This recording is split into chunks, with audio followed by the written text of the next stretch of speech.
ये जन्म कुंडली जो आपके सम्मुख में लाया हूं, एक 35 वर्षीय व्यक्ति ने मुझे जयपुर राजस्थान से भेजी है। मूलभूत ब्राह्मण परिवार में जन्मे, इनके पिता दादाजी ज्योतिष के प्रकांड विद्वान थे। उनसे इन्होंने कर्म कांड और ज्योतिष की काफी जानकारी ली, काफी उसका अध्ययन किया, परंतु वर्तमान समय में ये एक बिजनेसमैन है जो वर्तमान समय में वो लोग अमेरिका में रह रहे हैं। उनके शॉप पर ये ज्वेलरी से संबंधित उनका बिजनेस संभाल रहे हैं, उसी को देख रहे हैं। मूल इनके जो प्रश्न थे कि मैं अपना बिजनेस करना चाहता हूं चांदी से संबंधित, मैं अपना खुद का बिजनेस करना चाहता हूं क्योंकि मैंने ज्वेलरी से संबंधित कुछ कोर्स भी किया है। क्या मैं अपना बिजनेस कर सकूंगा? क्योंकि एक बार पूर्व में मैंने जब किया था तो कुछ मेरा गलत डिसीजन, जिसके चलते मैं उसमें डूब गया, कुछ पैसे मेरे नुकसान हो गए और जिन लोगों ने मेरे पैसे लिए वो मुझे लौटाए नहीं। तो क्या मुझे आगे ये बिजनेस करनी चाहिए? तो आइए हम लोग इनके इस एक मात्र प्रश्न का हल इनकी जन्म कुंडली से तलाश लेते हैं।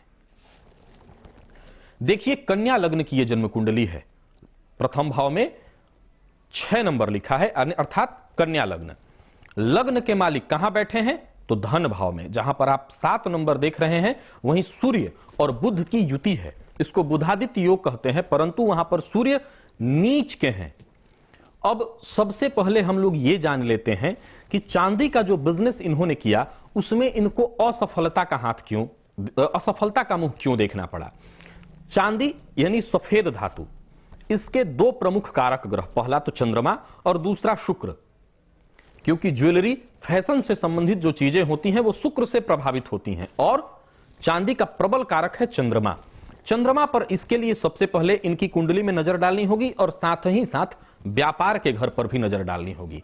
तो जहां पर इस कुंडली में आप ये 12 नंबर देख रहे हैं, यही है इनकी कुंडली में व्यापार का घर। तो 12 नंबर का मतलब होता है मीन राशि। मीन राशि के स्वामी कौन? बृहस्पति। कहां बैठे हैं? तो इनकी कुंडली में लग्न में बैठे हैं और अपनी 7वीं पूर्ण दृष्टि व्यापार के घर पर डाल रहे हैं। तो यह बात तो तय हुई कि व्यापार इनको करना चाहिए, व्यापार में नुकसान नहीं होगा, क्योंकि बृहस्पति की दृष्टि में अमृत है और जहां वो अपनी अमृतमय दृष्टि डाल दें, समझ लीजिए कि सफलता मिलनी तो अवश्य है। फिर बृहस्पति की दृष्टि ज्ञान भाव पर भी, व्यापार के घर पे तो पड़ ही रही है, भाग्य स्थान पर भी पड़ रही है।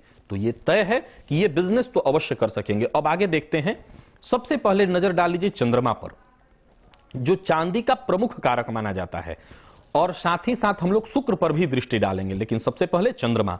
चंद्रमा पर जब आपकी दृष्टि पड़ेगी तो चंद्रमा के दोनों तरफ देखिए 12 नंबर भी खाली और 2 नंबर भी खाली। मेष राशि में चंद्रमा, वर्तमान समय में शनि की ढैया इनको चल रही है, परंतु उससे पूर्व यह जान लेने की आवश्यकता है कि चंद्रमा केमद्रुम योग से ग्रसित है।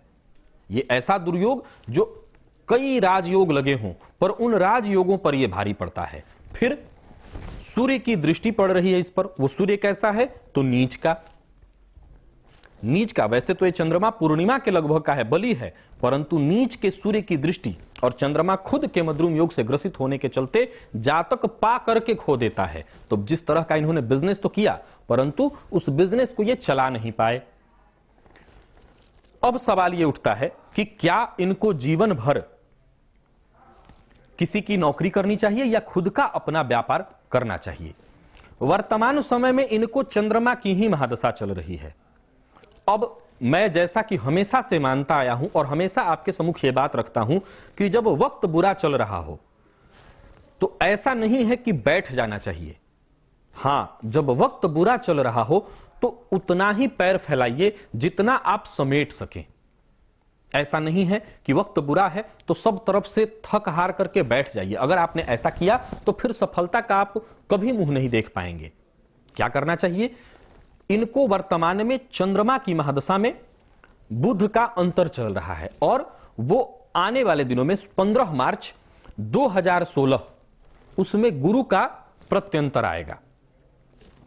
गोचर से देखा जाए तो इनकी राशि है मेष और चंद्रमा इनकी राशि से पंचमस्थ माफ करिएगा, गुरु इनकी राशि से पंचम भाव में, यानी कि इनकी राशि से पंचमस्थ होकर के अपनी 5वीं दृष्टि भाग्य स्थान, 7वीं दृष्टि आय स्थान और 9वीं दृष्टि लग्न पर डाल रहे हैं। अतः मैं एक बार पुनः छोटे स्तर पर इनको कदम बढ़ाने की सलाह दूंगा। हालांकि शनि की ढैया चल रही है, अतः इनको अपना जॉब नहीं छोड़ना होगा। उस जॉब में रहते हुए साथ ही साथ साइड से अपना ये जो बिजनेस करना चाहते हैं, चूंकि ये जो बिजनेस है इनका चांदी का, ये उसी बिजनेस से संबंधित है, तो इसके लिए इनको बहुत ज्यादा उसमें हाथ पांव नहीं मारना पड़ेगा, उसी में साथ साथ बढ़ना है। तो मुझे लगता है कि एक छोटा सा प्रयास किया जाए। चूंकि चंद्रमा में बुध का जो अंतर है वो श्रेष्ठ नहीं होता, क्योंकि चंद्रमा और बुध पिता और पुत्र हैं और आदर्श शत्रुता रखते हैं। जैसे कि हम सभी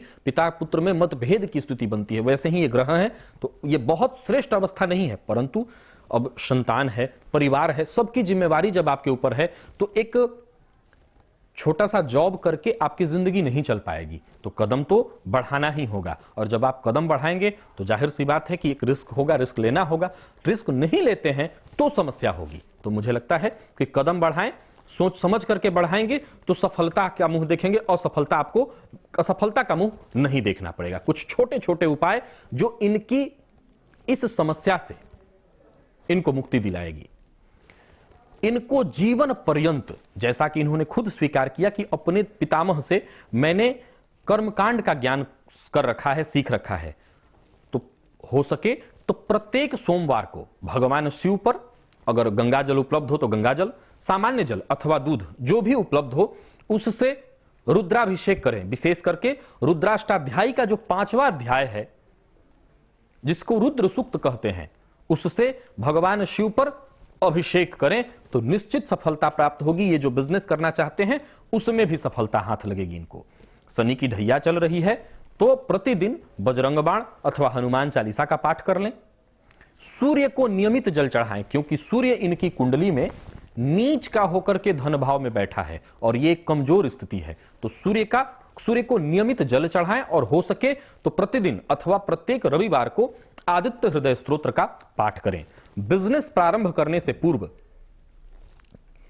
उस पर एक सही मुहूर्त लेकर के ही बिजनेस का प्रारंभ करें, श्री गणेश करें तो सफलता हाथ लगेगी। तो ये जो चंद छोटे छोटे उपाय मैंने बताए, अगर इसका सहारा लिया जाए तो निश्चित रूप से सफलता प्राप्त होगी। अब हम बात करते हैं, जो कार्यक्रम के प्रारंभ में मैंने एक पहेली आपके सम्मुख रखी थी, उसका मैं आपको अर्थ बता देता हूं।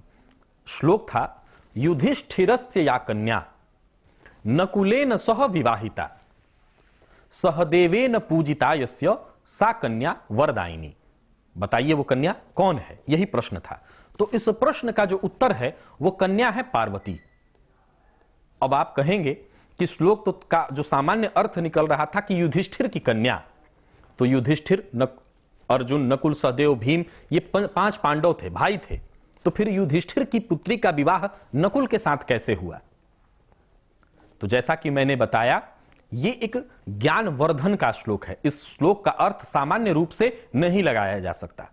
इस श्लोक में काफी ऐसे अर्थ छुपाए हुए हैं, जैसे कि युधिष्ठिर, युधि स्थिरः युधिष्ठिर, जिसकी गति हमेशा स्थिर हो उसको युधिष्ठिर कहते हैं। तो पर्वतराज हिमालय, उनकी गति सर्वत्र स्थिर है, वो हमेशा स्थिर रहते हैं। तो कौन हुई? तो हिमालय की पुत्री नकुलेन सह विवाहिता यस्य कुलम नास्ति, जिसका कोई कुल न हो। भगवान शिव का कोई कुल नहीं, किस कुल में पैदा लिए कोई नहीं बता सकता। तो भगवान शिव को कहा गया नकुलेन, जिनका कोई कुल ही नहीं है, उनके साथ विवाह हुआ। सहदेवेन पूजितायस्य, देवेन सह, सभी देवताओं के द्वारा जो पूजित हैं। सहदेव का अर्थ है सह माने सभी साथ, देवता सभी देवों से जो पूजित हैं। सा कन्या वरदायिनी, वो जो कन्या है वो वर देने वाली है। तो ये श्लोक था। आने वाले दिनों में, चूंकि वर्तमान वसंत पंचमी का वक्त चल रहा है, मां सरस्वती के पूजन का वक्त है, तो इस समय में ऐसे ज्ञानार्थ श्लोक मेरे भी मन में आ रहे हैं। तो निश्चित मैं आपके सम्मुख ऐसे श्लोकों को रखूंगा और उसके अर्थ भी आपको बताऊंगा। तो पुनः आपके सम्मुख हाजिर होऊंगा एक नई कुंडली को लेकर के। हो सकता है वो कुंडली आप में से ही किसी एक व्यक्ति की हो। तब तक मुझे इजाजत दीजिए। नमस्कार।